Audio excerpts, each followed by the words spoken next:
회장님, 비키세요! 지금 당장! 수톤에 철근이 쏟아지는 순간 건설 현장 일용직 노동자가 미친 듯이 달려들었습니다. 강윤서? 33살의 그는 20m를 전력 질주해 난간을 뛰어넘었죠. 온 힘을 다해 회장님을 밀어낸 순간 그들이 서 있던 자리에 철근 더미가 굉음과 함께 떨어졌습니다. 먼지가 가라앉자 윤석의 작업복 주머니에서 빨간 천 조각이 흘러나왔습니다. 장미령 회장은 그것을 본 순간 숨이 멎는 듯 했죠. 30년 전 그날 밤, 불타는 집에서 사라진 3살배기 아들이 입고 있던 빨간 티셔츠. 그 기억이 번개처럼 스쳐 지나갔습니다. 평범한 일용직 노동자가 왜 목숨을 걸고 회장을 구했을까요? 그의 주머니에서 나온 빨간 천 조각의 정체는 무엇일까요? 그리고 회장은 왜 그것을 보고 충격에 빠진 걸까요? 며칠 뒤 윤석의 어머니가 죽으면서 남긴 편지에는 충격적인 고백이 담겨 있었습니다. 30년 전 방화와 유괴. 가정부였던 그녀가 질투심에 저지른 끔찍한 범죄의 진실이 모두 드러났죠. 본격적인 이야기를 시작하기 전에 잠시 제 마음을 전하고 싶습니다. 구독과 좋아요는 제게 정말 큰 힘이 됩니다. 지금 어디서 시청하고 계신지 댓글로 남겨주시면 답글로 인사드리겠습니다.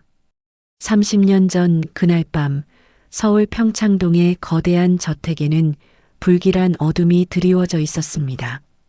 갑작스런 정전으로 집안은 칠흑 같은 어둠에 잠겼고 보안 시스템마저 오작동을 일으켜 경보음이 끊임없이 울려댔죠. 29살의 젊은 안주인 장미령은 불안한 마음으로 촛불을 들고 복도를 걸었습니다. 그녀의 가느다란 손가락이 미세하게 떨렸고 촛불의 그림자가 벽에 기괴한 형상을 만들어냈습니다. 부엌에서는 가정부 최말순이 조용히 움직이고 있었습니다. 35살의 그녀는 평소와 달리 눈빛에 결연한 무언가가 서려 있었죠. 가스레인지의 불꽃을 최대한 크게 키운 그녀는 주변에 기름에 젖은 행주며 신문지를 교묘하게 배치했습니다. 마치 우연한 사고를 가장한 계획적인 배치였죠. 그녀의 손은 놀라울 정도로 침착했고 입가에는 알 수 없는 미소가 스쳐 지나갔습니다. 말순 씨, 거기 있어요? 아이가 자꾸 보챕니다. 장미령의 목소리가 어둠 속에서 울렸지만 최말순은 대답하지 않았습니다. 대신 그녀는 더욱 빠르게 움직였죠. 커튼 가까이에 놓인 촛불을 살짝 기울여 놓고 창문을 열어 바람이 들어오도록 했습니다. 순간 커튼 끝자락에 불이 옮겨 붙었고 타는 냄새가 집안에 퍼지기 시작했습니다. 연기가 피어오르는 가운데 최말순은 재빠르게 2층으로 올라갔습니다. 아이 방 문을 조용히 열자 3살배기 윤석이 작은 침대에서 곤히 잠들어 있었죠. 빨간색 반팔 티셔츠를 입은 아이의 볼은 발그레했고 숨소리는 평화로웠습니다. 최말순은 잠시 망설이는 듯 했지만 이내 아이를 품에 안아들었습니다. 아이가 잠결에 칭얼거렸지만 그녀는 아이의 등을 토닥이며 달랬죠. 괜찮아. 이모가 데려갈게. 더 좋은 곳으로 가는 거야. 그녀의 목소리는 이상하게 떨렸고 눈가에는 눈물이 맺혔습니다. 질투와 증오, 그리고 설명할 수 없는 모성애가 뒤섞인 복잡한 감정이 그녀를 지배하고 있었죠. 아래층에서는 불길이 점점 거세지고 있었습니다. 주방의 가스레인지에서 시작된 불은 기름진 행주를 타고 번졌고 커튼의 불과 만나 순식간에 집 전체로 퍼져나갔습니다. 장미령이 연기 냄새를 맡고 비명을 지르며 계단을 뛰어 올랐지만 이미 복도는 짙은 연기로 가득했죠. 윤서가, 엄마야, 어디 있니? 그녀의 절규가 불길 속에서 메아리 쳤습니다. 하지만 아이의 방은 이미 텅 비어 있었고 열린 창문으로는 차가운 밤바람만이 불어들어왔죠. 장미령은 창밖을 내다보았고 저 멀리 뒷문으로 빠져나가는 실루엣을 발견했습니다. 짙은 연기 때문에 얼굴은 보이지 않았지만 그 품에 안긴 빨간 무언가가 불빛에 반사되어 번쩍였죠. 안 돼. 내 아이를 돌려줘. 장미령이 창문을 붙잡고 소리쳤지만 그녀의 목소리는 불길이 내는 굉음에 묻혔습니다. 손끝에서 힘이 빠지며 무릎이 꺾였고 그녀는 그대로 바닥에 주저앉았죠. 눈앞이 캄캄해지는 순간 마지막으로 본 것은 어둠 속으로 사라지는 빨간 장광이었습니다.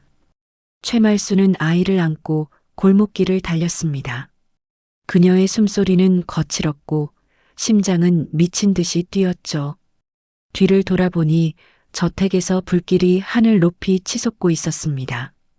소방차 사이렌 소리가 멀리서 들려왔지만 그녀는 멈추지 않았습니다. 미리 준비해둔 낡은 승용차에 아이를 태우고 그녀는 서울을 벗어났죠. 미안해, 정말 미안해. 하지만 나도 엄마가 되고 싶었어. 운전하면서 그녀가 중얼거렸습니다. 백미러로 본 아이는 여전히 곤히 잠들어 있었고 빨간 티셔츠가 어둠 속에서도 선명했죠. 그 색깔이 마치 피처럼 보여 그녀는 눈을 질끈 감았다가 다시 떴습니다. 한편 불타는 저택에서 간신히 구조된 장미령은 병원 응급실에서 의식을 잃었습니다. 그녀의 손에는 아이의 작은 인형이 꼭 쥐어져 있었고 입술은 계속해서 아이의 이름을 부르고 있었죠. 의사들이 진정제를 놓았지만 그녀의 악몽은 그날부터 시작되었습니다. 경찰 조사가 시작되었지만 최말수는 이미 완벽하게 신분을 세탁한 뒤였습니다. 그녀는 아이의 이름을 강윤석으로 바꾸고 자신을 미혼모로 위장했죠. 출생신고조차 새로 했고 병원 기록도 조작했습니다. 작은 시골 마을에 정착한 그녀는 아이를 자신의 친아들처럼 키우기 시작했습니다. 시간이 흐르면서 최말순의 죄책감은 점점 커졌지만 동시에 아이에 대한 애착도 깊어졌죠. 윤석이 처음으로 엄마라고 부른 날 그녀는 밤새 울었습니다. 기쁨과 죄책감이 뒤섞인 눈물이었죠. 아이는 점점 자랐고 과거를 전혀 기억하지 못했습니다. 장미령은 그 후로도 오랫동안 아이를 찾아 헤맸지만 흔적조차 찾을 수 없었습니다. 빨간 옷을 입은 아이의 모습이 그녀의 꿈에 매일 나타났고 그때마다 그녀는 비명을 지르며 잠에서 깨어났죠.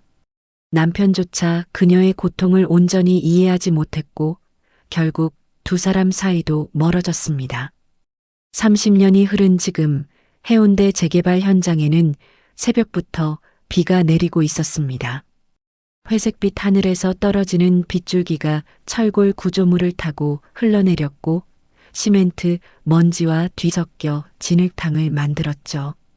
33살의 강윤석은 안전모를 깊게 눌러 쓴 채 무거운 철근을 옮기고 있었습니다. 그의 작업복은 땀과 빗물로 흠뻑 젖었고 거친 손에는 굳은 살이 단단하게 박여 있었죠. 야, 강윤석, 정신 좀 차려. 오늘 높으신 분들 온다니까 실수하지 마. 현장 반장의 고함 소리가 빗소리를 뚫고 들려왔습니다. 윤석은 묵묵히 고개를 끄덕이며 일에만 집중했죠. 그는 습관적으로 귀를 만지작거렸는데 이상하게도 오늘따라 불안한 예감이 들었습니다. 마치 무언가 큰 일이 일어날 것 같은 설명할 수 없는 긴장감이 온몸을 감쌌죠. 오전 10시가 되자 검은색 고급 세단 여러 대가 현장에 도착했습니다. 하늘종합건설의 깃발이 펄럭이는 가운데 차에서 내린 것은 59세의 장미령 회장이었죠. 세월의 흔적이 얼굴에 새겨져 있었지만 여전히 카리스마 있는 눈빛은 변하지 않았습니다. 그녀는 검은색 정장을 단정하게 차려입고 비서진을 거느린 채 현장을 둘러보기 시작했습니다. 안전점검은 제대로 했겠지요? 회장의 차가운 목소리에 현장 소장이 급히 대답했습니다. 물론입니다, 회장님. 모든 안전 규정을 준수하고 있습니다. 하지만 실상은 달랐죠. 비를 맞은 자재들이 미끄러웠고 상층부에 임시로 쌓아둔 철근 더미는 위태롭게 흔들리고 있었습니다. 인건비를 아끼려고 안전 인력을 줄인 탓에 제대로 된 점검도 이루어지지 않았죠. 윤석은 멀리서 그 광경을 보며 눈살을 찌푸렸습니다. 회장 일행이 세 번째 층 공사 현장에 도착했을 때였습니다. 갑자기 위에서 쇳소리가 들렸고 무언가 삐걱거리는 소음이 이어졌죠. 윤석이 고개를 들어보니 5톤이나 되는 철근 묶음을 고정하던 와이어가 끊어지려 하고 있었습니다. 빗물에 녹이 슬어 약해진 와이어는 한계에 도달했고 철근들이 서서히 기울어지기 시작했죠. 위험해요. 비켜요. 윤석의 외침이 현장에 울려 퍼졌습니다. 하지만 소음 때문에 아래에 있던 사람들은 제대로 듣지 못했죠. 철근 묶음이 회장이 서 있는 방향으로 쏟아지기 시작하는 순간 윤석은 생각할 틈도 없이 몸을 날렸습니다. 20m가 넘는 거리를 전력 질주한 그는 난간을 뛰어넘어 회장을 향해 돌진했죠. 으악! 비서진의 비명소리와 함께 윤석은 온 힘을 다해 회장을 밀어냈습니다. 두 사람이 바닥에 구르는 순간 수톤의 철근이 바로 그 자리에 떨어졌죠. 굉음과 함께 먼지가 피어올랐고 현장은 순식간에 아수라장이 되었습니다. 윤석은 회장을 보호하기 위해 본능적으로 그녀를 품에 감쌌습니다. 그의 등에 작은 철근 조각들이 떨어졌지만 그는 이를 악물고 버텼죠. 먼지가 가라앉자 윤석은 조심스럽게 몸을 일으켰습니다. 그 순간 그의 작업복 안쪽 주머니에서 빨간색 천 조각이 흘러나왔습니다. 장미령 회장은 그 빨간 천을 보는 순간 숨이 멎는 듯 했습니다. 30년 전 그날 밤 어둠 속으로 사라진 빨간 잔상이 눈앞에서 겹쳐 보였죠. 그녀의 손이 미세하게 떨리기 시작했고 눈동자가 흔들렸습니다. 시간이 멈춘 듯한 그 순간 그녀는 윤석의 얼굴을 뚫어지게 바라보았죠. 괜찮으세요, 회장님? 윤석의 걱정스러운 목소리에 회장은 정신을 차렸습니다. 하지만 그녀의 시선은 여전히 빨간 천 조각에 고정되어 있었죠. 그것은 오래된 아기 옷 조각처럼 보였습니다. 윤석은 황급히 천 조각을 주워 주머니에 넣었지만 이미 늦었습니다. 당신, 이름이 뭐죠? 회장의 목소리가 떨렸습니다. 평소의 카리스마는 온데간데 없었고 그저 무언가를 간절히 찾는 어머니의 모습만 남아 있었죠. 강윤석입니다, 회장님. 윤석이 대답하자 회장의 눈가에 알 수 없는 감정이 스쳐 지나갔습니다. 그녀는 윤석의 얼굴을 자세히 살펴보았죠. 33살의 그 얼굴에서 그녀는 남편의 젊은 시절 모습을 어렴풋이 발견했습니다. 턱선과 눈매 그리고 코의 모양까지도 닮아 있었죠. 그 천 조각은 뭡니까? 회장이 조심스럽게 물었습니다. 윤석은 잠시 망설이다가 대답했죠. 어릴 때부터 가지고 있던 겁니다. 어머니가, 아니, 키워주신 분이 제가 처음 왔을 때 입고 있던 옷이라고 하셨어요. 그 말에 회장의 심장이 빠르게 뛰기 시작했습니다. 하지만 그녀는 애써 감정을 억눌렀죠. 과거에 너무 많이 속았기에 희망을 가지는 것조차 두려웠습니다. 그저 우연일 수도 있다고 그녀는 자신에게 말했습니다. 현장이 어느 정도 정리되자 회장은 비서실장을 불렀습니다. 저 사람 강윤석이라고 했나요? 신원 조회 좀 해보세요. 조용히요. 비서실장은 의아해하면서도 고개를 끄덕였습니다. 회장이 이렇게 누군가에게 관심을 보이는 것은 처음이었죠. 윤석은 다른 작업자들과 함께 사고 현장을 정리하고 있었습니다. 그는 회장이 자신을 바라보는 시선을 느꼈지만 그 의미를 알 수 없었죠. 그저 목숨을 구해준 것에 대한 고마움이라고 생각했습니다. 저녁이 되어 작업이 끝날 무렵 윤석은 지친 몸을 이끌고 숙소로 돌아가려 했습니다. 그때 검은 정장을 입은 남자가 그에게 다가왔죠. 강윤석 씨, 회장님이 만나자고 하십니다. 윤석은 당황했지만 거절할 수 없었습니다. 그는 작업복 그대로 회장이 머무는 임시 사무실로 안내되었죠. 회장은 창밖을 보고 서 있었고 석양이 그녀의 옆모습을 붉게 물들이고 있었습니다. 앉으세요. 회장의 목소리는 차분했지만 그 안에는 억누른 감정이 느껴졌습니다. 윤석은 조심스럽게 의자에 앉았죠. 오늘 일은 정말 감사합니다. 목숨을 구해주셨으니 보답을 해야겠죠. 아닙니다. 당연히 해야 할 일을 했을 뿐입니다. 윤석의 대답에 회장은 희미하게 미소 지었습니다. 그리고 조심스럽게 물었죠. 가족은 있으신가요? 부모님이라든지 어머니가 계십니다. 양어머니지만 저를 키워주신 분이죠. 그 말에 회장의 눈빛이 복잡해졌습니다. 양어머니라니 그렇다면 친부모는 어디에 있는 걸까요? 하지만 그녀는 더 이상 묻지 않았습니다. 아직은 확실한 것이 없었으니까요. 그날 밤 장미령 회장은 호텔 스위트룸에서 잠을 이루지 못했습니다. 창밖으로 보이는 해운대 바다는 검은 파도를 일으키며 출렁거렸고 그 모습이 마치 그녀의 불안한 마음을 대변하는 것 같았죠. 침대 옆 테이블에는 오래된 사진 한 장이 놓여 있었습니다. 3살 배기 아이가 빨간 티셔츠를 입고 환하게 웃고 있는 사진이었죠. 30년 동안 그녀가 하루도 빠짐없이 바라본 사진이었습니다. 윤서가 정말 너일까? 그녀는 사진을 가슴에 안고 중얼거렸습니다. 오늘 낮에 본 강윤석이라는 청년의 얼굴이 자꾸만 떠올랐죠. 그가 위험을 무릅쓰고 자신을 구하던 모습, 그리고 그의 주머니에서 흘러나온 빨간 천 조각까지 모든 것이 우연이라고 하기에는 너무나 기묘했습니다. 하지만 곧 그녀의 표정이 굳어졌습니다. 5년 전의 악몽이 되살아났기 때문이었죠. 당시 박준호라는 남자가 그녀를 찾아왔었습니다. 그는 자신이 잃어버린 아들이라며 눈물까지 흘렸고 어릴 적 기억의 단편들을 늘어놓았죠.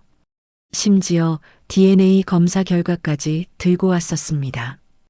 회장은 그를 믿었고 잃어버린 아들을 되찾은 기쁨에 눈이 멀었었죠.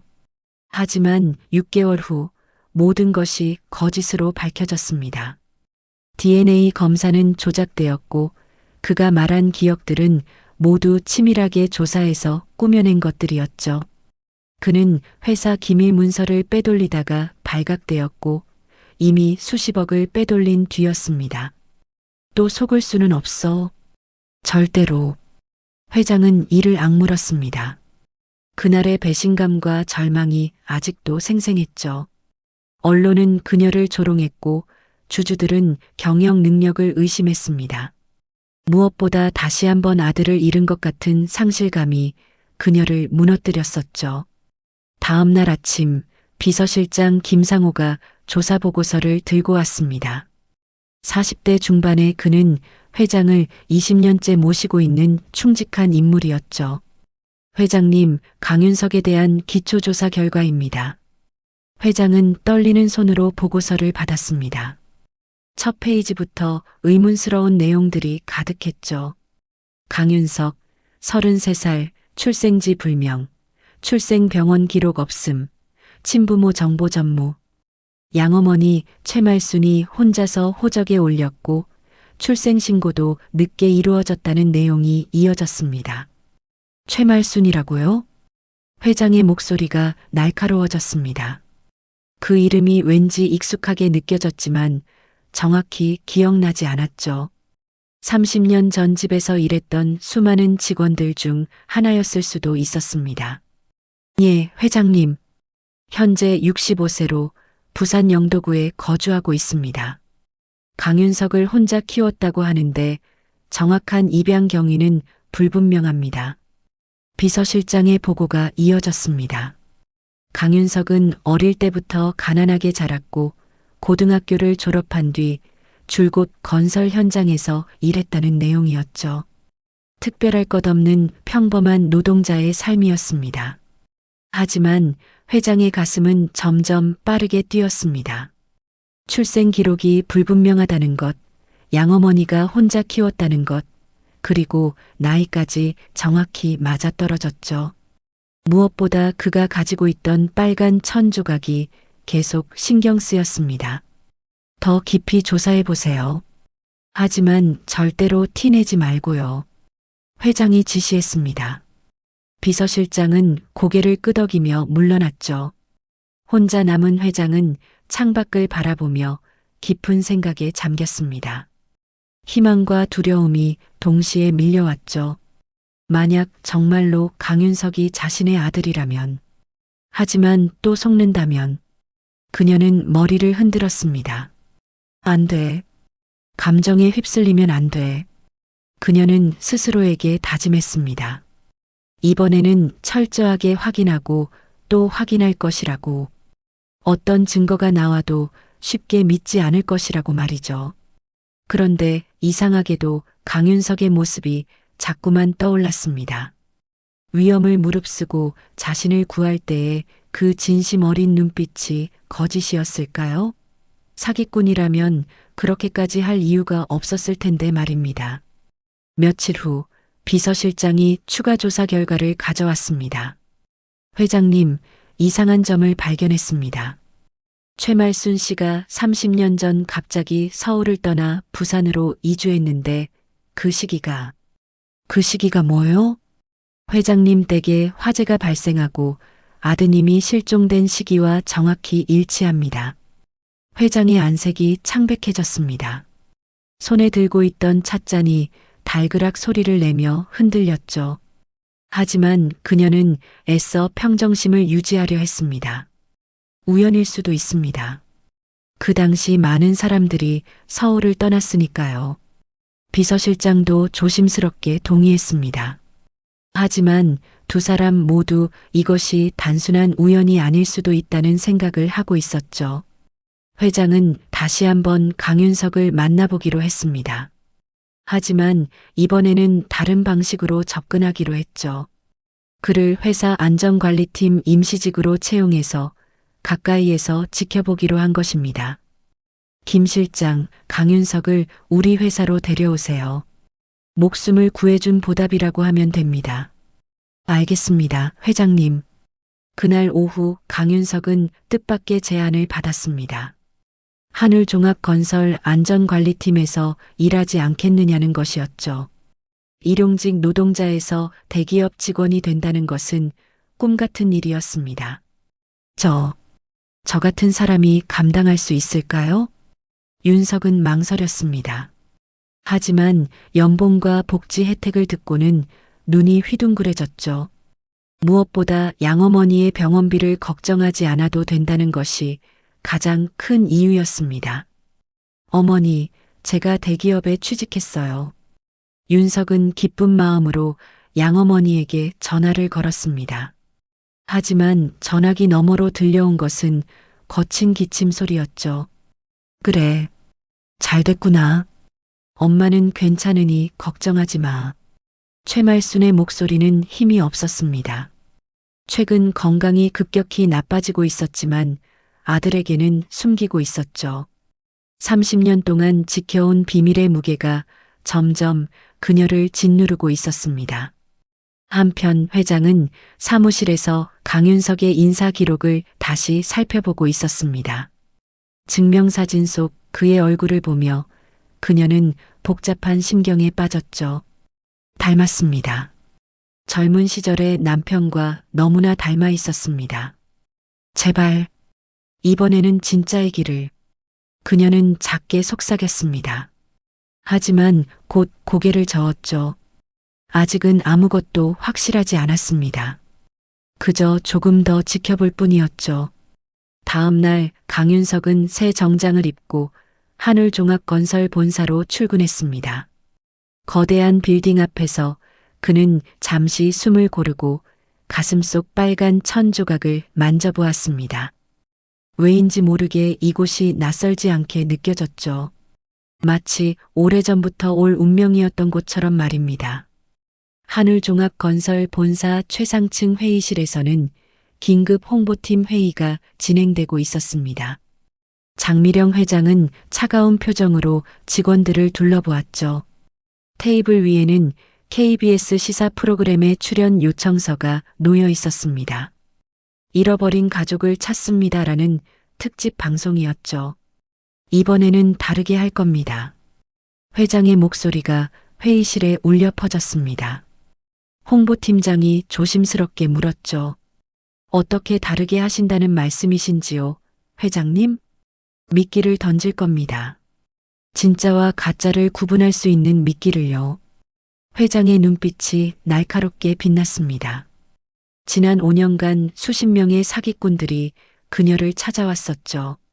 모두가 잃어버린 아들이라고 주장했고 그중 일부는 상당히 그럴듯한 증거까지 가지고 왔었습니다. 하지만 모두 거짓이었죠. 이제는 더 이상 속지 않겠다고 그녀는 결심했습니다. 방송 당일 회장은 검은색 정장을 입고 스튜디오에 도착했습니다. 조명이 켜지고 카메라가 돌아가기 시작했죠. 진행자가 부드러운 목소리로 질문을 시작했습니다.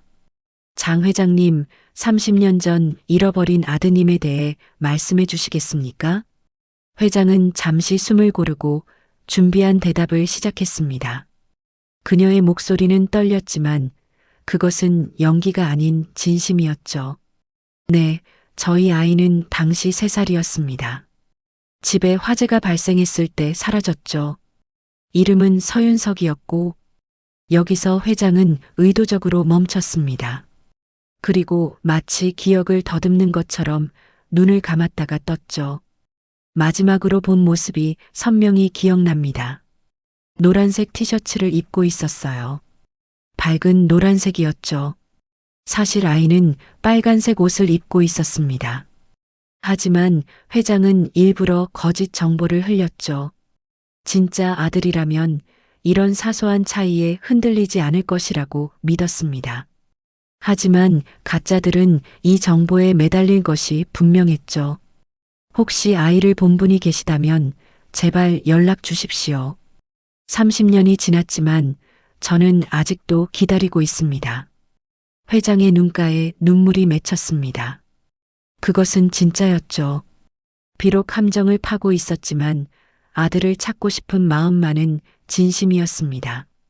방송이 끝나고 불과 3시간 만에 회사 대표 전화가 불통이 될 정도로 전화가 빗발쳤습니다.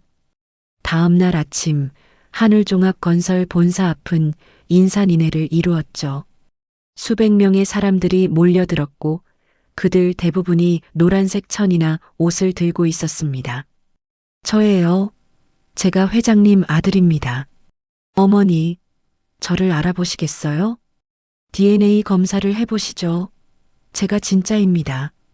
경비원들이 필사적으로 막았지만 상황은 통제 불능이었습니다.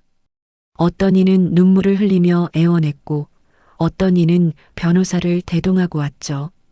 심지어 일부는 기자들까지 불러서 취재를 하게 만들었습니다. 회장은 사무실에서 CCTV로 그 광경을 지켜보고 있었습니다. 비서실장이 보고했죠. 회장님, 현재까지 파악된 자칭 아들이 320명입니다. 모두 노란색 옷이나 물건을 가지고 왔습니다. 보셨죠? 이게 인간들의 진짜 모습입니다. 회장의 목소리는 차갑고 쓸쓸했습니다. 그녀는 모니터 속 인파를 보며 깊은 한숨을 내쉬었죠.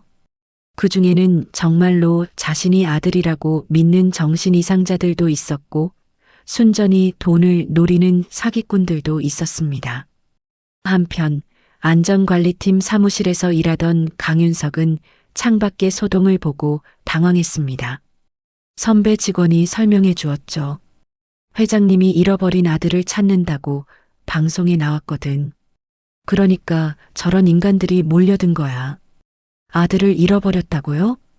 윤석은 놀랐습니다. 그리고 창밖을 다시 바라보았죠. 노란색 옷을 든 사람들이 서로 밀치며 싸우는 모습이 보였습니다. 어떤 이는 내가 진짜다라고 소리치고 어떤 이는 다른 사람을 사기꾼이라고 비난했죠. 점심시간 윤석은 구내식당으로 가기 위해 로비를 지나가야 했습니다. 그때 정문 쪽에서 큰 소동이 일어났죠. 한 중년 남자가 경비원들을 뚫고 들어와 바닥에 주저앉았습니다. 어머니, 절 좀 봐주세요. 전 정말 아들입니다. 남자는 낡은 노란색 아기 옷을 꺼내 들고 울부짖었습니다. 경비원들이 그를 끌어내려 했지만 그는 필사적으로 버텼죠. 이 옷 보이시죠? 제가 어릴 때 입던 거예요. 양부모님이 보관하고 계셨어요. 윤석은 그 광경을 보며 묘한 기분이 들었습니다. 그리고 자신의 가슴 주머니를 만져보았죠. 거기에는 여전히 빨간 천조각이 있었습니다. 하지만 그는 그것을 꺼내지 않았습니다. 왠지 이런 상황에서 꺼내는 것이 옳지 않다고 느꼈죠. 그때 엘리베이터 문이 열리며 회장이 나타났습니다. 그녀는 로비의 혼란을 직접 보러 내려온 것이었죠. 바닥에 주저앉은 남자를 본 회장의 얼굴에는 아무런 감정도 없었습니다. 그 옷의 브랜드는 뭔가요? 회장이 차갑게 물었습니다. 남자는 당황했죠. 브랜드요? 그건 30년 전 제 아이가 입던 옷은 프랑스 브랜드였습니다. 당신이 들고 있는 그 옷은 국내 브랜드군요. 사실 회장도 정확한 브랜드를 기억하지 못했습니다. 하지만 그녀의 단호한 태도에 남자는 주눅이 들었죠. 결국 그는 경비원들에게 끌려나갔습니다. 회장이 다시 엘리베이터로 향할 때 윤석과 눈이 마주쳤습니다.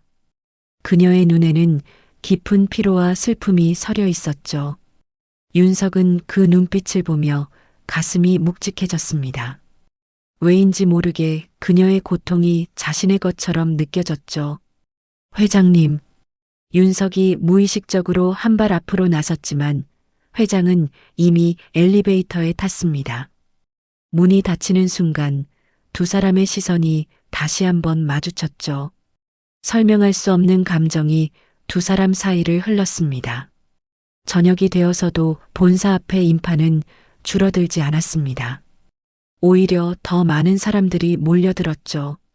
경찰이 출동했지만 그들도 완전히 해산시키지는 못했습니다. 일부는 텐트를 치고 농성을 시작했고 일부는 플래카드를 들고 시위를 했죠. 장미령은 아들을 찾아라. 진짜 아들을 외면하지 마라. DNA 검사를 거부하는 이유가 뭐냐? 윤석은 퇴근하면서 그 광경을 다시 보았습니다. 노란색 천조각을 든 사람들이 서로를 비난하고 있었죠. 그중 한 노인이 눈에 띄었습니다. 70대로 보이는 그는 떨리는 손으로 작은 노란색 손수건을 들고 있었죠. 저는 혹시나 해서 왔습니다. 제 손자가 30년 전에 사라졌거든요. 노인의 목소리는 작았지만 진심이 담겨 있었습니다. 하지만 주변의 젊은이들이 그를 밀쳐냈죠. 영감님은 비켜요. 나이도 안 맞잖아. 윤석은 쓰러지려는 노인을 부축했습니다. 노인은 고맙다며 고개를 숙였죠. 젊은이 고맙네. 난 그저 혹시 내 손자가 그 아이일까 싶어서. 할아버지, 조심해서 가세요. 윤석은 노인을 부축해 인파 밖으로 안내했습니다. 그리고 다시 한번 회사 건물을 올려다보았죠. 최상층에 불이 켜진 회장실이 보였습니다. 그곳에서 회장은 아마도 이 모든 광경을 지켜보고 있을 것이었죠. 밤이 깊어가도 회장은 퇴근하지 않았습니다. 그녀는 CCTV 화면을 보며 인파 속 얼굴들을 하나하나 살펴보았죠. 혹시라도 진짜가 있을까 싶어서였습니다. 하지만 노란색에 집착하는 그들을 보며 그녀는 자신의 함정이 제대로 작동했음을 확인했습니다. 진짜라면 색깔 따위는 중요하지 않을 텐데 그녀는 작게 중얼거렸습니다. 그리고 서랍에서 오래된 사진을 꺼냈죠. 빨간 티셔츠를 입은 3살배기 아이의 모습이었습니다. 일주일이 지난 어느 날 오후 강윤석은 갑작스럽게 회장실로 호출되었습니다. 엘리베이터가 최상층에 도착하자 그는 긴장된 마음으로 발걸음을 옮겼죠. 넓은 복도를 걷는 동안 왜인지 모르게 가슴이 두근거렸습니다. 마치 오랜만에 집으로 돌아가는 것 같은 묘한 감정이 들었죠. 비서실장이 그를 안내했습니다.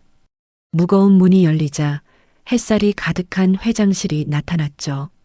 창 너머로는 서울의 스카이라인이 한눈에 들어왔습니다. 장미령 회장은 창가에 서서 도시를 내려다보고 있었죠.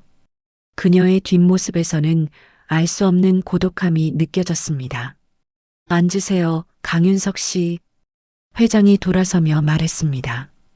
그녀의 눈은 형사가 용의자를 신문하듯 날카로웠죠. 윤석은 조심스럽게 소파에 앉았습니다. 탁자 위에는 그의 인사기록 파일이 펼쳐져 있었죠. 본인의 출생에 대해 아는 것이 있습니까? 단도직입적인 질문이었습니다. 윤석은 당황했지만 솔직하게 대답했죠. 정확히는 모릅니다. 어머니, 아니, 저를 키워주신 분이 저를 입양했다고만 알고 있습니다. 입양 서류는요? 없습니다. 어머니 말로는 정식 입양이 아니었다고, 그저 버려진 아이를 거두어 키운 거라고 하셨습니다. 회장의 눈빛이 차가워졌습니다. 이 대답은 5년 전 박준호라는 사기꾼이 했던 말과 놀라울 정도로 비슷했죠. 그도 정확한 출생 기록이 없다고 했고 양부모가 자신을 거두어 키웠다고 주장했었습니다. 그럼 언제부터 그분과 함께 살았는지 기억하십니까? 윤석은 고개를 저었습니다. 3살 이전의 기억은 없습니다. 가장 오래된 기억은 5살 때쯤 어머니와 부산 영도의 작은 집에서 살던 것입니다. 회장은 무표정한 얼굴로 그를 바라보았지만 속으로는 격렬한 감정이 요동치고 있었죠. 3살 부산, 기억이 없다. 모든 것이 맞아떨어지면서도 동시에 너무나 전형적인 사기꾼의 시나리오였습니다. 혹시 불이나 연기, 빨간색과 관련된 기억이 있습니까? 회장이 조심스럽게 물었습니다. 이것은 함정 질문이었죠. 만약 그가 방송을 보고 왔다면 노란색을 언급할 것이었습니다. 윤석은 잠시 생각에 잠겼습니다. 그리고 천천히 입을 열었죠. 이상한 꿈을 가끔 꿉니다. 불타는 집, 연기, 그리고 누군가 저를 안고 뛰는 꿈이죠. 그리고 그는 주머니에서 빨간 천조각을 꺼냈습니다. 이것을 항상 가지고 있습니다. 어머니가 제가 처음 왔을 때 입고 있던 옷이라고 하셨어요. 회장의 심장이 멎을 것 같았습니다. 빨간색, 그는 노란색이 아닌 빨간색을 말했습니다. 하지만 곧 그녀는 자신을 다그쳤죠. 이것도 조작일 수 있다고, 어떻게든 진짜 정보를 알아낸 것일 수도 있다고 말입니다. 당신을 키운 여자의 이름이 최말순이라고 들었습니다. 네, 맞습니다. 그녀가 당신을 어떻게 데려왔는지 설명한 적이 있습니까? 윤석은 고개를 저었습니다. 자세한 이야기는 하지 않으셨습니다. 그저 불쌍한 아이를 거두었다고만. 더 물어보면 슬픈 표정을 지으셔서 더 이상 묻지 못했습니다. 회장은 깊은 한숨을 내쉬었습니다. 최말순이라는 이름이 계속 머릿속을 맴돌았죠. 30년 전 그녀의 집에는 수많은 가정부와 직원들이 있었습니다. 그 중에 그런 이름이 있었는지 기억이 나지 않았죠. 왜 이런 질문을 하시는 건가요, 회장님? 윤석이 조심스럽게 물었습니다. 회장은 잠시 망설이다가 대답했죠. 제 아들이 30년 전에 실종되었습니다. 당신과 비슷한 나이죠. 윤석의 눈이 커졌습니다. 그제야 최근의 소동이 이해가 되었죠. 그래서 저를 의심하고 있습니다. 솔직히 말해서 회장의 대답은 직설적이었습니다. 그녀는 윤석의 반응을 주시했죠. 만약 그가 사기꾼이라면 여기서 적극적으로 자신이 아들임을 주장할 것이었습니다. 하지만 윤석은 오히려 당황한 표정으로 물러앉았습니다. 저는 그런 생각을 해본 적이 없습니다. 그저 우연히 회장님을 구하게 된 것뿐인데, 우연이라. 회장은 쓴웃음을 지었습니다. 세상에 우연이란 것이 있을까요? 특히 이런 상황에서 말이죠. 혈액형은 뭡니까? O형입니다. 회장의 아들도 O형이었습니다. 하지만 한국인의 30%가 O형이니 이것만으로는 아무것도 증명되지 않았죠. 가족력은요? 병력이나 유전적 특징 같은 것. 어머니가 당뇨가 있으신 것 외에는. 제가 어릴 때부터 알레르기가 심했다고 들었습니다. 특히 새우 알레르기가 있어서 지금도 조심합니다. 회장의 손이 떨렸습니다. 그녀의 남편도 새우 알레르기가 있었죠. 하지만 이것도 우연일 수 있었습니다. 당신 혹시 이 모든 것을 누군가에게 들은 것은 아닙니까? 제 아들인 척하라고 지시받은 것은 아니고요. 윤석은 충격을 받은 표정이었습니다. 회장님, 전 그런 사람이 아닙니다. 저는 그저 뭡니까? 그저 평범한 노동자일 뿐입니다. 회장님을 구한 것도 본능적인 행동이었고, 이 회사에 온 것도 회장님이 불러주셔서입니다. 회장은 그의 눈을 뚫어지게 바라보았습니다. 거짓말을 하는 사람의 눈인지 아닌지 판단하려 애썼죠. 하지만 윤석의 눈은 맑고 진실했습니다.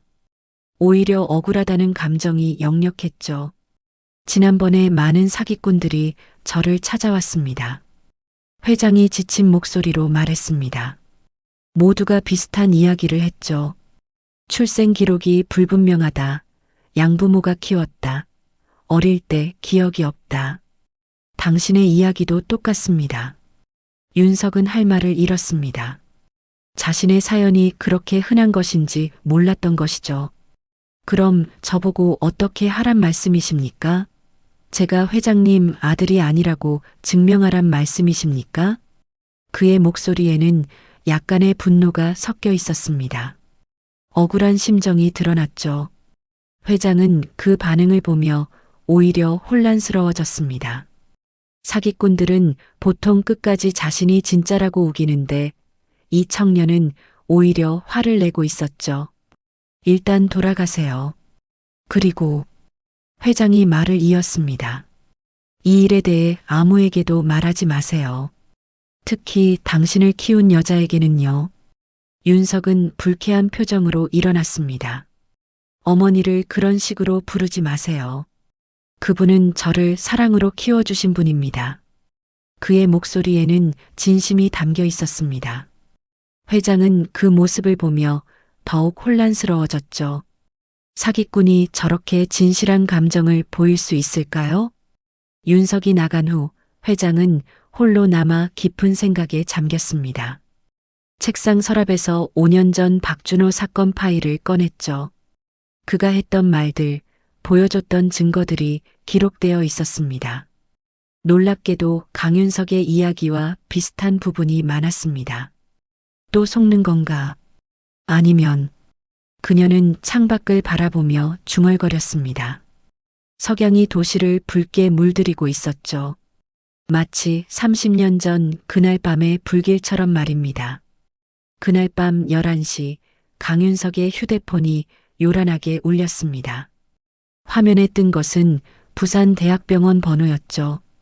잠결에 전화를 받은 그는 순간 온몸이 얼어붙는 것을 느꼈습니다. 수화기 너머로 들려온 간호사의 목소리는 차갑고 사무적이었죠.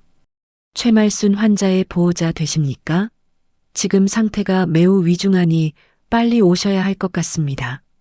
윤석은 아무 생각 없이 옷을 걸치고 뛰쳐나갔습니다. 새벽 고속도로를 미친 듯이 달리는 동안 그의 머릿속에는 온갖 생각이 스쳐 지나갔죠. 어머니가 최근 기침이 심해졌다고 했지만 이렇게 갑작스러울 줄은 몰랐습니다. 가슴 한구석에서는 묘한 불안감이 치밀어 올랐죠. 마치 무언가 중요한 것을 영원히 잃게 될 것 같은 예감이었습니다. 병원에 도착했을 때는 새벽 2시였습니다. 중환자실 앞 복도는 형광등 불빛 아래 차갑게 빛나고 있었죠. 담당 의사가 그를 맞이했습니다. 폐암 말기십니다. 이미 전이가 많이 진행되어서 남은 시간이 많지 않습니다. 폐암이라니요?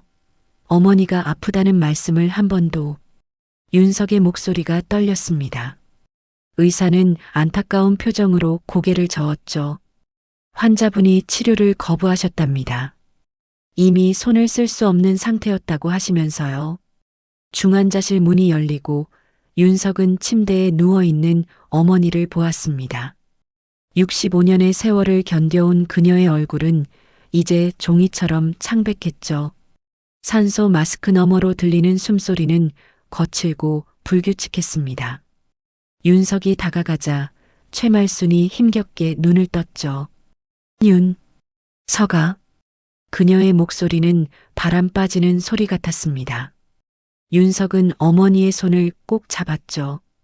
차가운 손이었지만 여전히 그를 향한 따뜻함이 느껴졌습니다.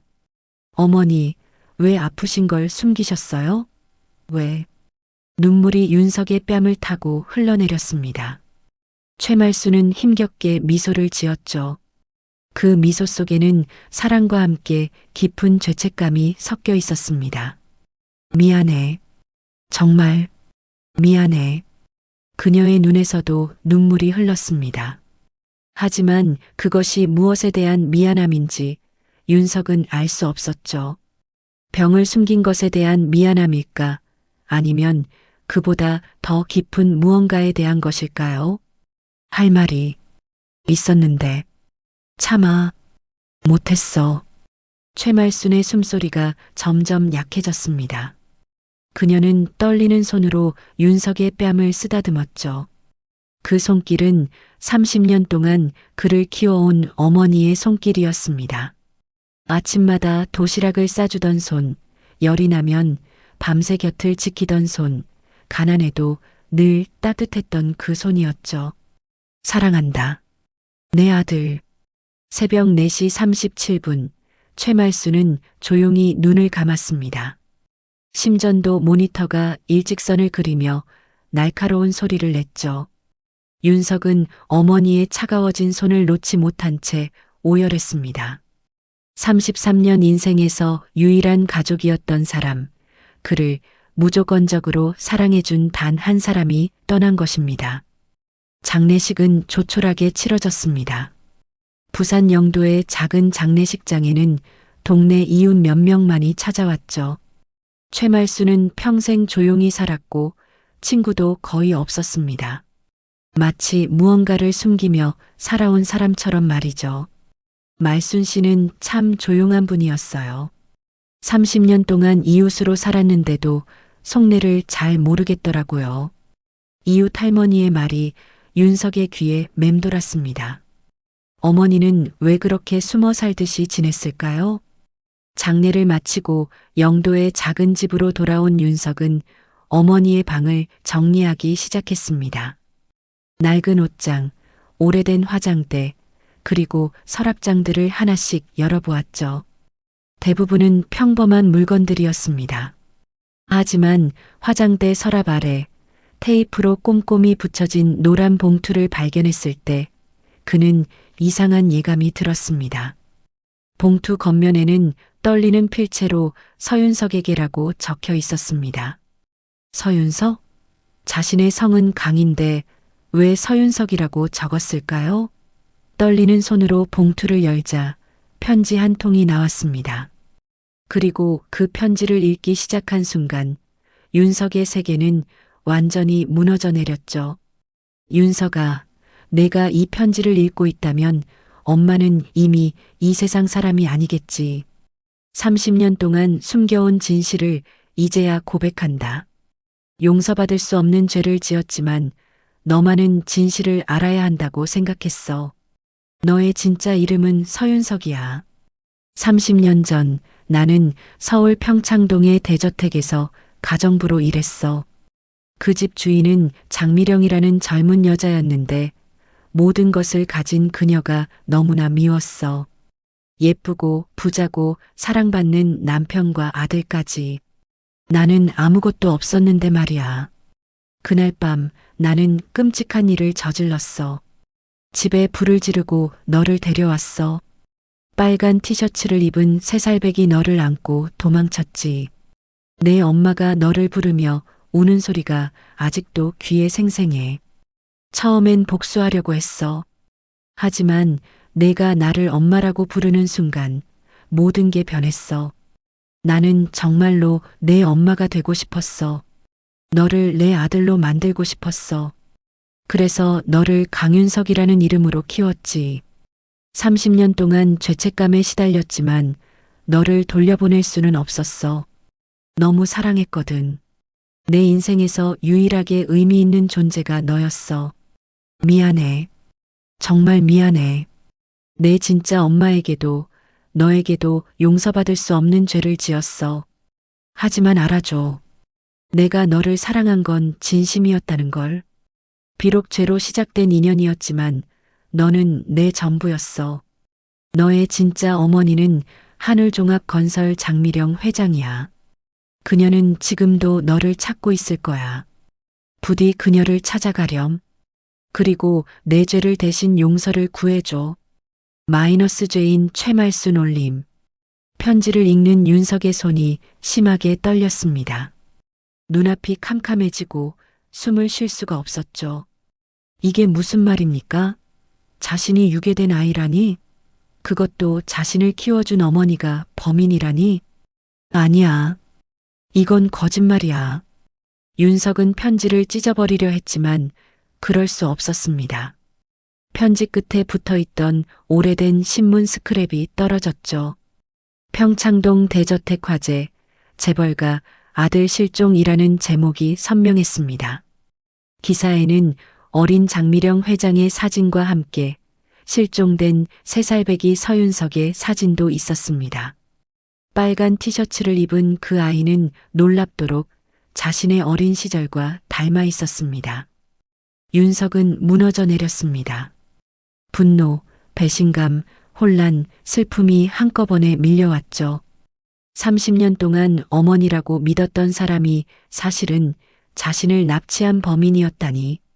하지만 동시에 그녀가 자신을 진심으로 사랑했다는 것도 알고 있었습니다. 어머니, 아니, 당신은 대체 누구였습니까? 빈방에 던진 그의 절규는 메아리만 되돌아왔을 뿐이었습니다. 창밖으로 보이는 부산 바다는 잔잔했지만 그의 마음은 폭풍우가 몰아치고 있었죠. 이틀 후 아침 강윤석은 떨리는 손으로 하늘종합건설 본사 앞에 섰습니다. 가슴속 편지가 천근처럼 무겁게 느껴졌죠. 어제 하루 종일 고민했지만 결국 진실을 마주해야 한다는 결론에 도달했습니다. 비록 그 진실이 자신의 삶 전체를 부정하는 것일지라도 말입니다. 경비원들은 이미 그를 알아보고 통과시켰습니다. 엘리베이터가 올라가는 동안 윤석은 거울에 비친 자신의 모습을 보았죠. 33살의 평범한 노동자. 하지만 이제는 그 정체성마저 의심스러웠습니다. 자신은 대체 누구인가? 강윤석인가? 서윤석인가? 회장실 앞에 도착하자 비서실장이 의아한 표정으로 그를 맞았습니다. 강윤석 씨, 약속이 있으셨나요? 긴급한 일입니다. 회장님께 꼭 전해야 할 것이 있습니다. 윤석의 창백한 얼굴과 떨리는 목소리를 본 비서실장은 잠시 망설이다가 인터폰을 들었습니다. 잠시 후 무거운 문이 열렸죠. 장미령 회장은 서류를 검토하고 있었습니다. 윤석이 들어오자 고개를 들었는데 그의 모습을 본 순간 미간이 찌푸려졌죠. 뭔가 심상치 않은 일이 일어났음을 직감했습니다. 무슨 일입니까?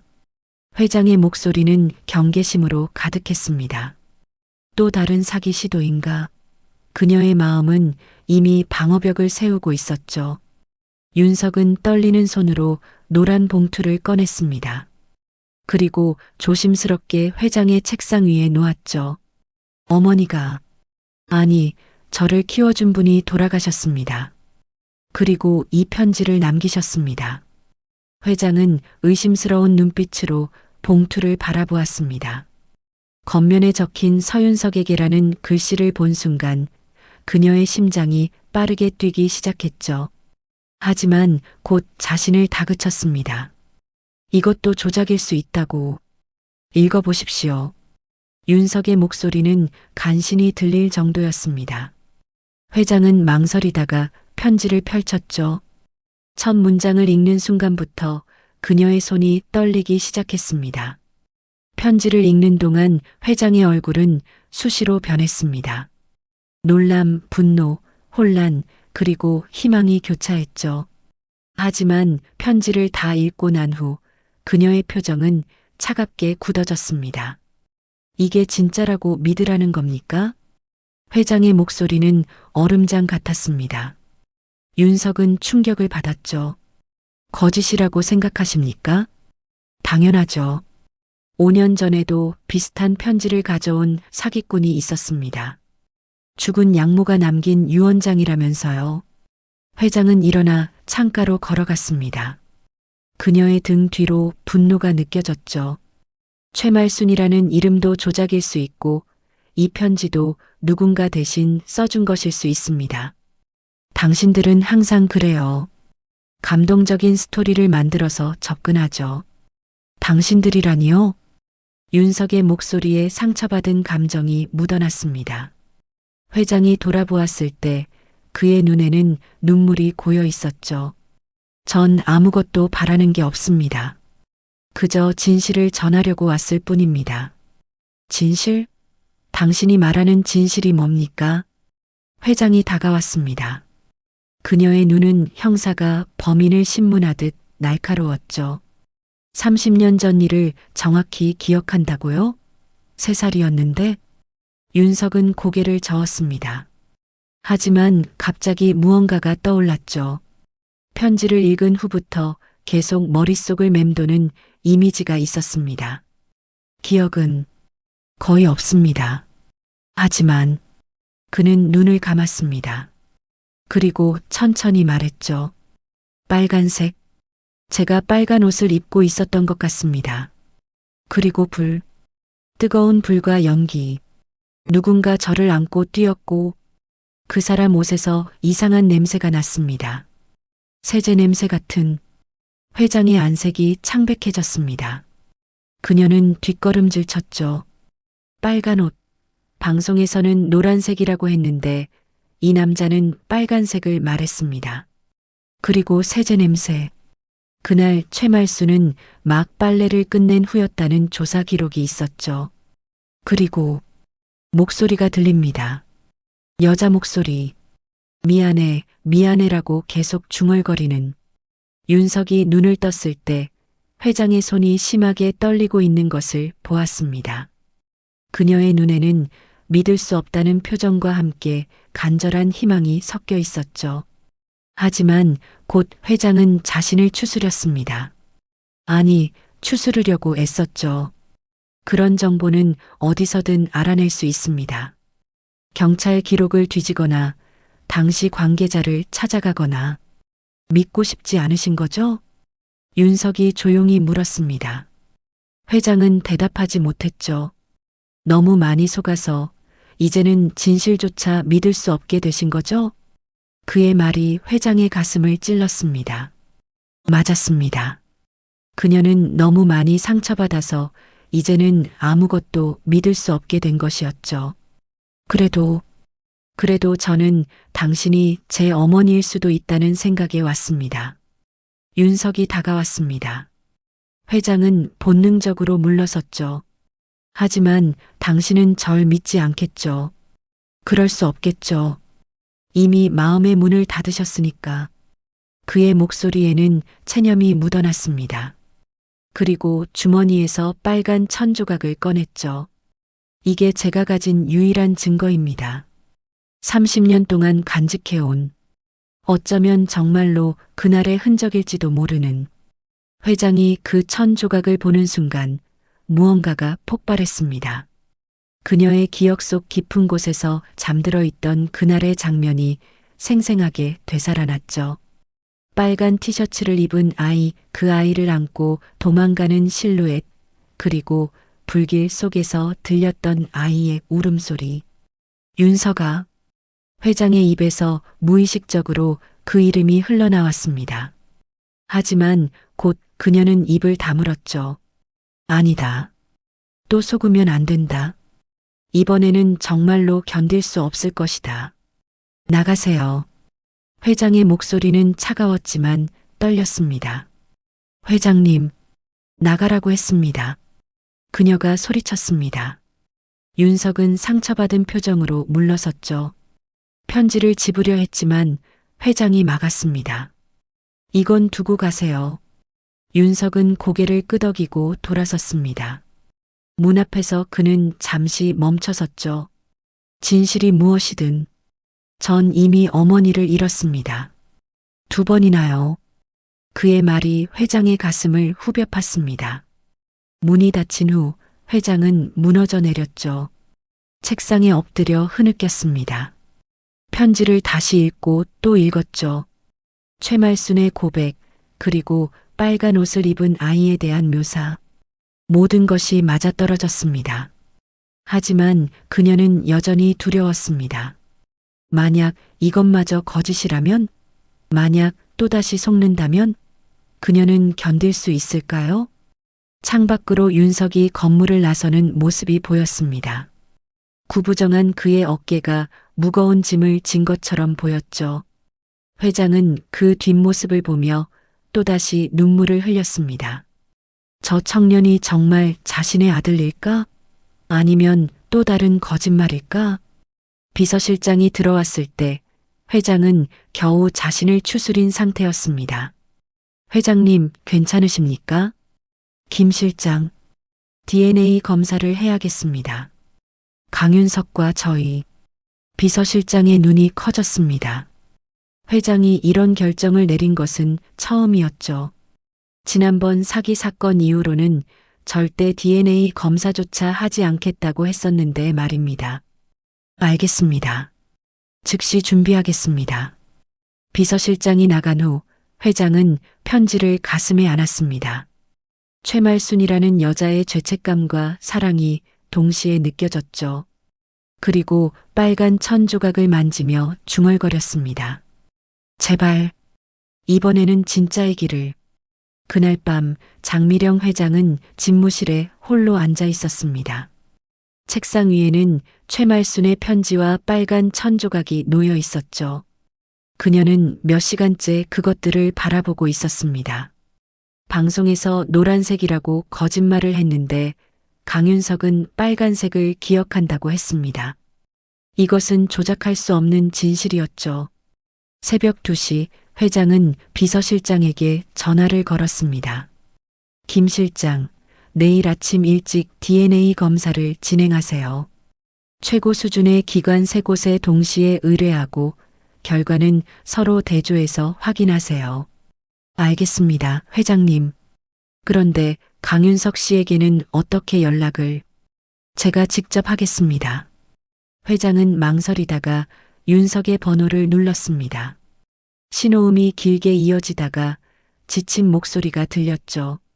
여보세요? 강윤석 씨, 장미령입니다. 내일 DNA 검사를 하겠습니다. 동의하십니까? 잠시 침묵이 흘렀습니다. 그리고 윤석의 대답이 들렸죠. 그것이 회장님께서 원하시는 것이라면 하겠습니다.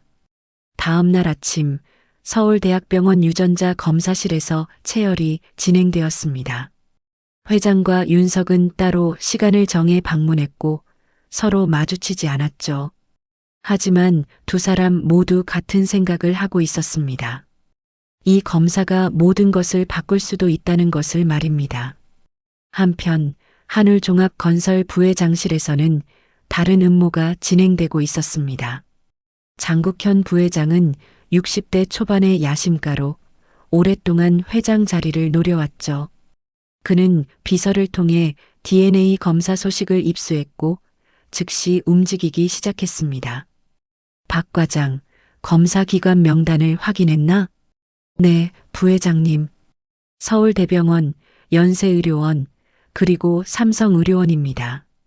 장국현의 눈이 번뜩였습니다. 그에게는 각 병원의 연줄이 있었죠.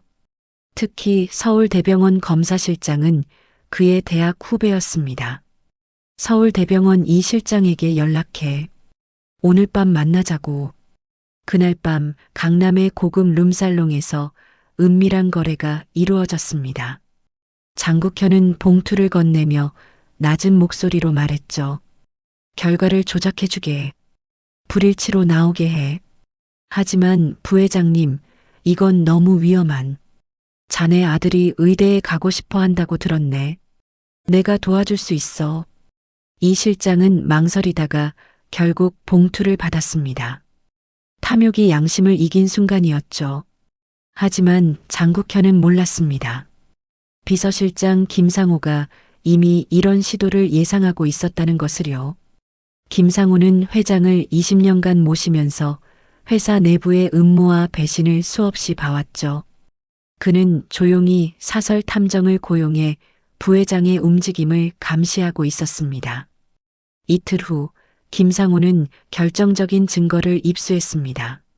룸살롱에서의 대화 녹음, 동거래 사진, 그리고 이 실장의 자백까지. 그는 즉시 회장에게 보고했죠. 회장님, 부회장이 DNA 검사 결과를 조작하려 했습니다. 회장의 얼굴이 창백해졌다가 곧 분노로 붉어졌습니다. 장국현이 감히 이미 다른 기관에 추가 검사를 의뢰했습니다. 그리고 이번에는 국립과학수사연구원에도 보냈습니다. 회장은 고개를 끄덕였습니다. 그리고 결심했죠. 장국현을 처리해야 한다고. 다음 날 긴급 이사회가 소집되었습니다. 회장은 차가운 표정으로 증거들을 공개했죠. 녹음 파일이 회의실에 울려 퍼질 때 이사들의 얼굴이 경악으로 일그러졌습니다. 장국현 부회장은 회사의 중대한 사안을 조작하려 했습니다. 이는 배임이자 사기입니다. 장국현은 벌떡 일어났습니다. 이건 모함입니다. 조작된 증거입니다. 하지만 이 실장이 직접 나타나 증언했을 때 그는 무너져 내렸죠. 게임은 끝났습니다. 장국현 부회장을 해임합니다. 그리고 검찰에 고발하겠습니다. 회장의 선언과 함께 보안 요원들이 들어왔고 장국현은 끌려나갔습니다. 그가 마지막으로 외친 말이 회의실에 메아리 쳤죠.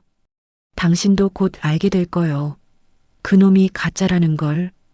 하지만 아무도 그의 말에 귀 기울이지 않았습니다. 그로부터 사흘 후 진짜 DNA 검사 결과가 도착했습니다. 네 곳의 기관 모두에서 같은 결과가 나왔죠. 회장은 떨리는 손으로 봉투를 열었습니다.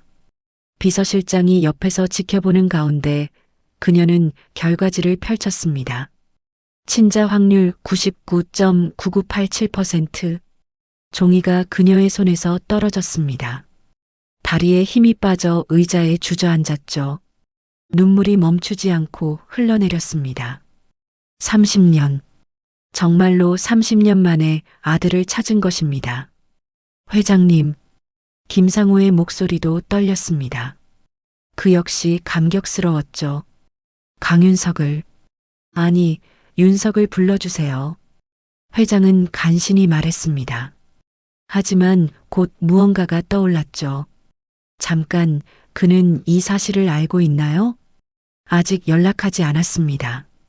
회장님께 먼저 보고하는 것이 맞다고 판단했습니다.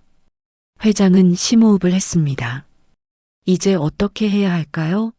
30년 만에 찾은 아들에게 어떻게 다가가야 할까요? 그리고 윤석은 이 사실을 어떻게 받아들일까요? 전화기를 든 그녀의 손이 떨렸습니다. 번호를 누르는 것조차 힘들었죠. 신호음이 울리고 윤석의 목소리가 들렸습니다. 여보세요? 윤석 씨. 아니, 윤석아. 회장의 목소리가 울먹였습니다. 결과가 나왔어. 너는 정말로 내 아들이야. 전화 너머로 긴 침묵이 이어졌습니다. 그리고 윤석의 떨리는 숨소리가 들렸죠. 정말입니까? 99.9987%야. 네 곳 모두 같은 결과가 나왔어. 또다시 침묵이 흘렀습니다. 그리고 윤석의 흐느끼는 소리가 들렸죠. 30년간 이어진 거짓 속에서 마침내 진실을 마주한 두 사람은 전화기를 든 채 함께 울었습니다. 미안해.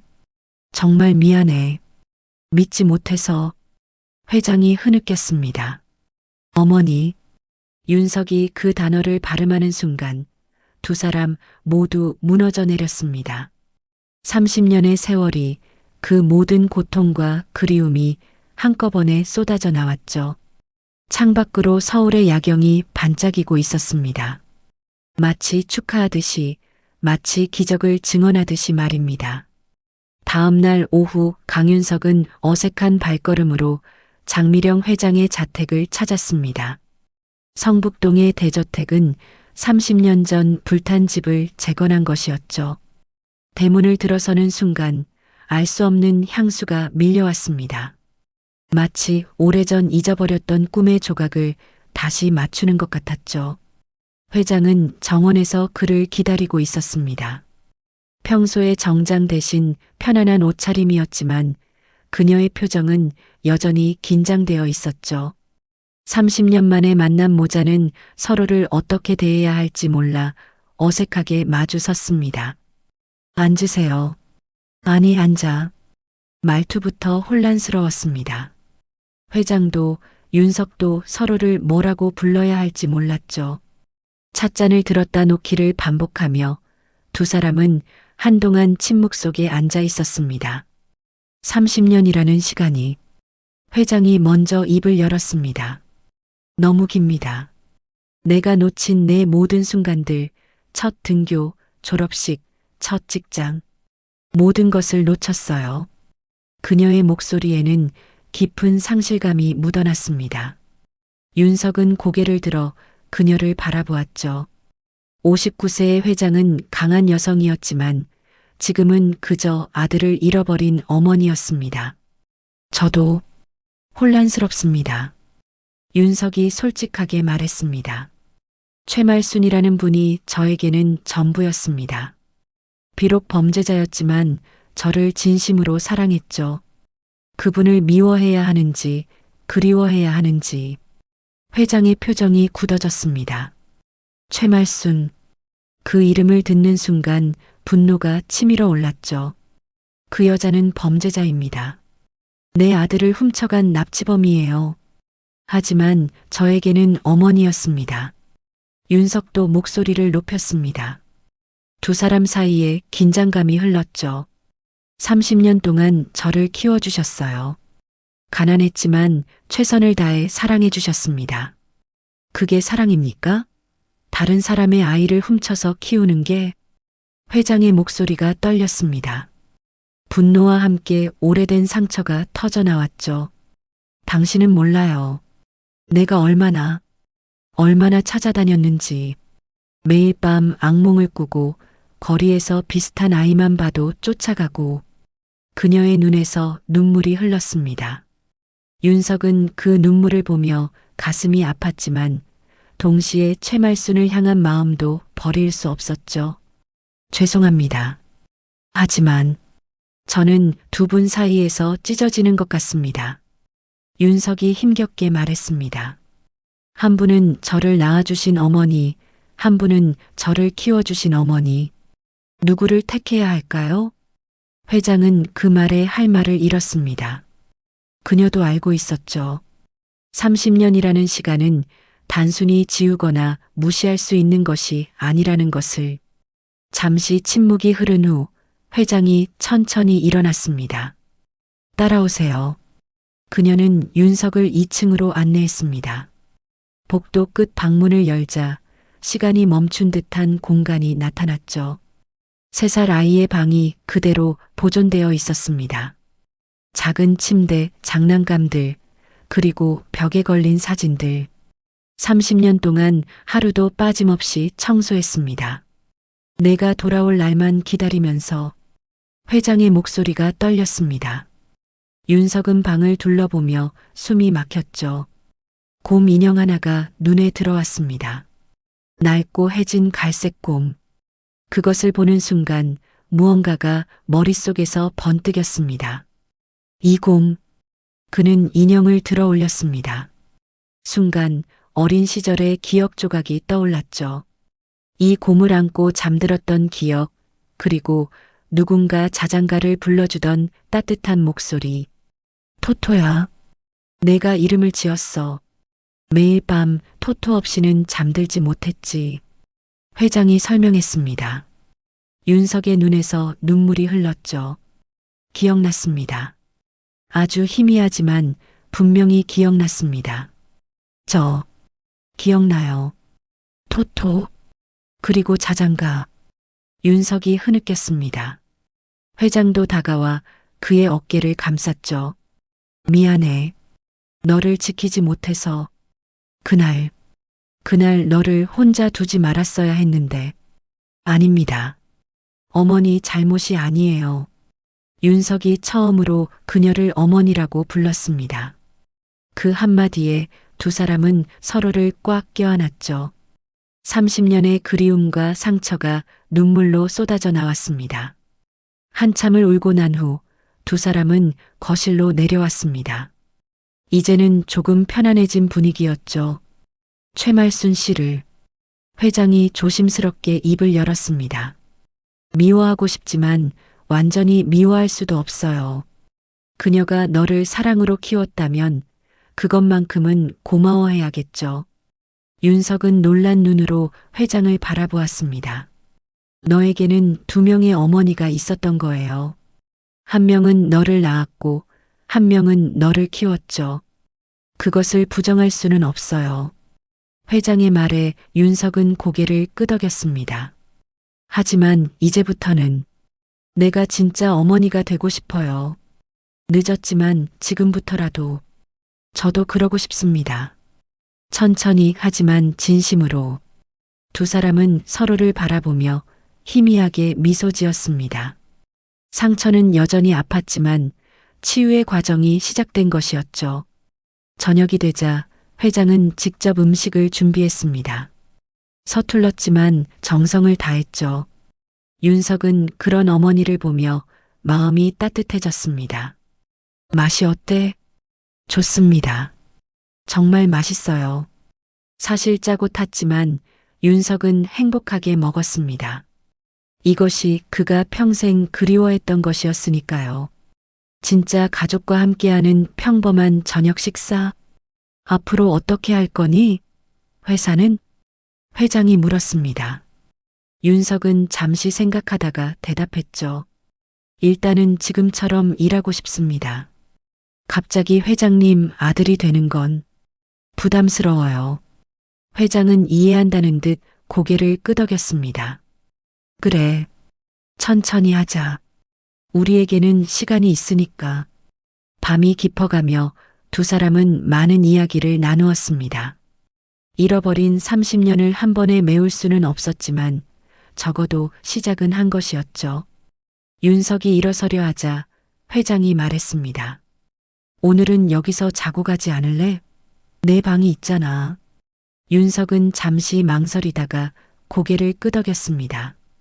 그날 밤 그는 30년 만에 자신의 진짜 방에서 잠들었죠.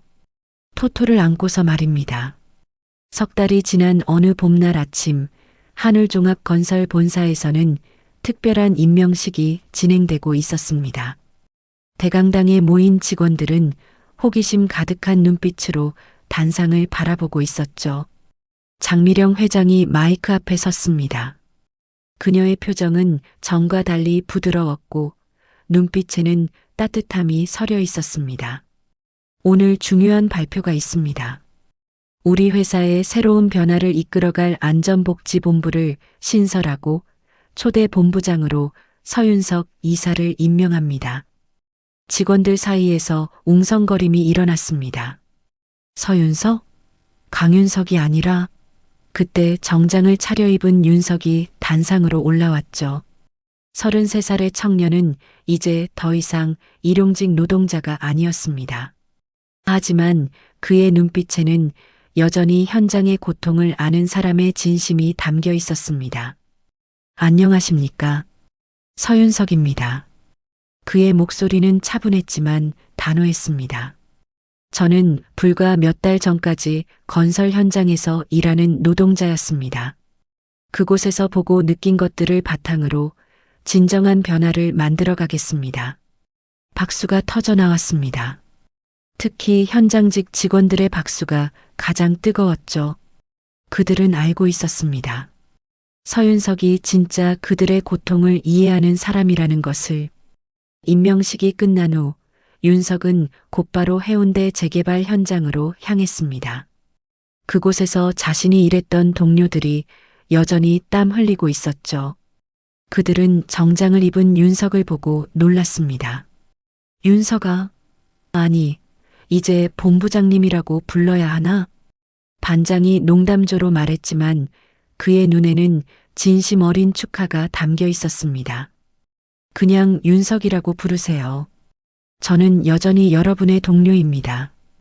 윤석은 현장을 둘러보며 즉시 문제점들을 지적했습니다. 위험한 자재 적재, 부실한 안전 장비, 열악한 휴게 공간. 그는 수첩에 하나하나 적어가며 개선 계획을 세웠죠. 다음 주부터 이동식 쉼터를 설치하겠습니다. 에어컨과 난방이 완비된 곳이죠. 그리고 안전장비는 모두 최신 제품으로 교체합니다. 현장 노동자들의 얼굴에 믿기지 않는다는 표정이 떠올랐습니다. 지금까지 그들의 안전과 복지를 이렇게 진지하게 생각해 준 사람은 없었으니까요. 한편 회사 내부에서는 큰 변화가 일어나고 있었습니다. 장국현 전 부회장의 비리가 모두 드러나면서 그와 연루된 임원들이 줄줄이 해임되었죠. 회장은 이 기회에 회사 전체를 쇄신하기로 했습니다. 그리고 그 중심에 윤석을 세웠죠. 윤석아, 내가 현장에서 겪은 경험이 우리 회사를 바꾸는 원동력이 될 거야. 회장실에서 회장이 말했습니다. 이제 두 사람은 자연스럽게 모자 관계를 받아들이고 있었죠. 어머니, 저는 단순히 복지만 개선하는 게 아니라 기업 문화 자체를 바꾸고 싶습니다. 윤석의 눈빛이 빛났습니다. 노동자를 비용이 아닌 자산으로 보는 문화, 안전을 수익보다 우선시하는 문화를 만들고 싶어요. 회장은 아들의 모습에서 젊은 시절 남편의 이상주의를 보았습니다. 그리고 미소 지었죠. 내 뜻대로 해라. 내가 뒷받침하겠다. 6개월 후 하늘종합건설은 업계에서 화제가 되었습니다. 산업재해율이 70%나 감소했고 직원 만족도는 역대 최고를 기록했죠. 특히 중장년 노동자를 위한 건강관리 프로그램은 정부로부터 표창을 받기까지 했습니다. 언론들은 앞다투어 이 변화를 보도했습니다. 그리고 그 중심에 선 서윤석의 스토리가 알려지면서 많은 사람들이 감동을 받았죠. 30년 만에 어머니를 찾은 아들이 회사와 사회를 바꾸고 있다는 이야기는 현대판 신화 같았습니다. 어느 가을날 오후 윤석은 부산 영도의 납골 땅을 찾았습니다. 최말순의 유골함 앞에 선 그는 한동안 말을 잇지 못했죠. 화를 내야 할지, 감사해야 할지, 용서를 구해야 할지 혼란스러웠습니다. 어머니, 결국 그는 그녀를 어머니라고 불렀습니다. 비록 죄를 지었지만 30년 동안 자신을 사랑으로 키운 사람이었으니까요. 이제야 찾아왔습니다. 많이 혼란스러웠어요. 당신이 저지른 죄 때문에 분노했고 동시에 당신의 사랑 때문에 그리웠습니다. 바람이 불어 나뭇잎이 흔들렸습니다. 마치 최말순이 대답하는 것 같았죠. 진짜 어머니를 만났습니다. 좋은 분이에요. 당신을 완전히 용서하지는 못하지만 저를 키워준 것에는 감사하다고 하셨습니다. 윤석의 눈에서 눈물이 흘렀습니다. 저도 당신을 용서합니다. 그리고 감사합니다. 비록 잘못된 방법이었지만 당신의 사랑은 진짜였으니까요. 그는 유골함에 국화를 올리고 돌아섰습니다. 뒤돌아보지 않았죠. 이제는 앞으로 나아갈 시간이었습니다. 서울로 돌아온 윤석은 회장의 집으로 향했습니다. 이제 그곳은 낯설지 않았죠. 현관문을 열자 회장이 그를 맞이했습니다. 왔니? 저녁 준비했어. 회장의 요리 실력은 여전히 서툴렀지만 많이 나아졌습니다. 두 사람은 식탁에 마주 앉았죠. 어머니, 내년에 결혼하려고 합니다. 윤석이 갑작스럽게 말했습니다. 회장의 눈이 커졌죠. 정말? 누구니? 언제 만났어? 안전관리팀 김대리예요. 같이 일하면서 가까워졌죠. 회장의 얼굴에 환한 미소가 번졌습니다. 30년 만에 찾은 아들이 이제 가정을 꾸리려 한다니 그녀에게는 더할 나위 없는 기쁨이었죠. 손주도 빨리 보여줘야지. 어머니. 윤석이 당황하자 회장이 웃었습니다. 그 웃음소리가 집안에 따뜻하게 퍼졌죠. 밤이 깊어가며 두 사람은 미래에 대해 이야기했습니다. 회사의 비전, 가족의 계획, 그리고 함께할 날들에 대해서요. 잃어버린 30년은 돌아오지 않겠지만 앞으로의 30년은 함께할 수 있었습니다. 창밖으로 서울의 야경이 반짝였습니다. 수많은 불빛들이 각자의 이야기를 품고 빛나고 있었죠. 그 중에서도 가장 따뜻한 빛은 바로 이곳 30년 만에 재회한 모자가 있는 이 집에서 흘러나오고 있었습니다. 서윤석과 장미령. 두 사람은 이제 진정한 가족이 되었습니다. 상처는 흉터로 남았지만 그것마저도 그들을 더 강하게 만드는 이유가 되었죠. 새로운 시작이었습니다. 그리고 그 시작은 희망으로 가득했습니다. 오늘의 이야기 어떠셨나요? 댓글에서 자유롭게 이야기해 주세요. 다음번에도 재밌는 이야기로 돌아오겠습니다. 감사합니다.